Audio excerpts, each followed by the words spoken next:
guys, I'm Hasa with WTI and I have pretty sensitive skin, and that's why I'm always looking for ways to cleanse my skin without hurting it.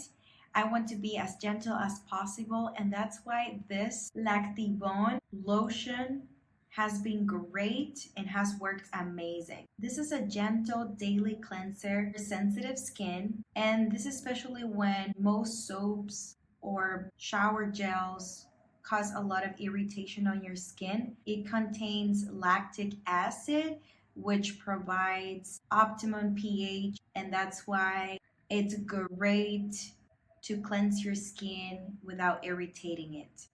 It leaves your skin super smooth, and I usually use it on my chest, also on my armpits, because since it balances my pH, they won't be smelly ever. I usually use my hand to spread the product all over my body, and I wash gently. Then I rinse it thoroughly, and it really makes a difference. The scent, it's very soft and neutral. I love the fact that the bottle is very small, but it still contains a good amount of the product. I have friends that have also used it for their babies because since this is very gentle and it doesn't irritate skin, it works well. So I definitely love this product. I use it every day for those parts of my skin that are very sensitive, especially my face, chest, and armpits, and it's worked wonderfully. And yes, that's my point of view.